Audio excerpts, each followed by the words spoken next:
Okay, skill level on this, I had trouble doing it myself. Um, but you know, you could wire this stuff up and figure everything and solder it all with the jacks out of the box and the speaker out of the. Well, then it would be difficult to assemble though. So it's a little tricky. You got to have some service loop there so that you can function, but you know it's all got to fit in there too.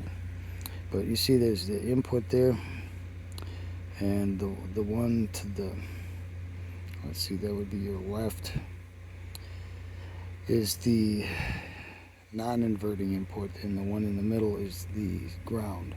And then the one to the right that doesn't have a wire on it, that's marked like an inverting input. But I don't know if that needs to be grounded or not. If it does, I can squeeze those to get the ground and the one to the right together and put a little solder blob on there.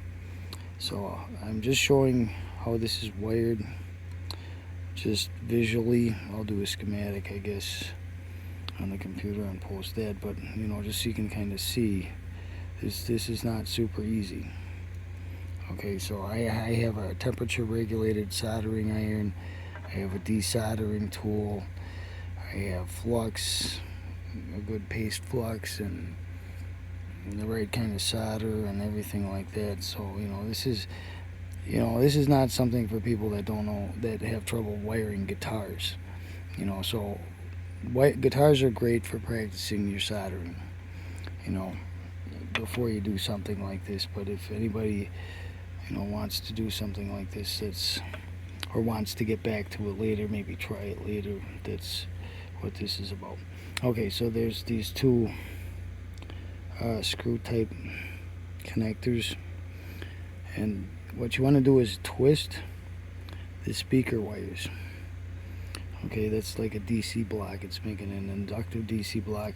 And then the power wires, do not twist the power wires, because twisting is like a DC block. But those go, power wires are right there. See that? They go down there. And it's wired up like center positive. And it all goes together. Oh, and wait, I should probably show the other end of this. Here's the jack. When you do that, when you do the 1/4-inch jack, actually put a 1/4-inch cable in there and make sure it clears. See, and I did that. And always test everything, you know, before you close it up for good. I already did that, and I already tested everything, so it should just fire up and everything should be fine. So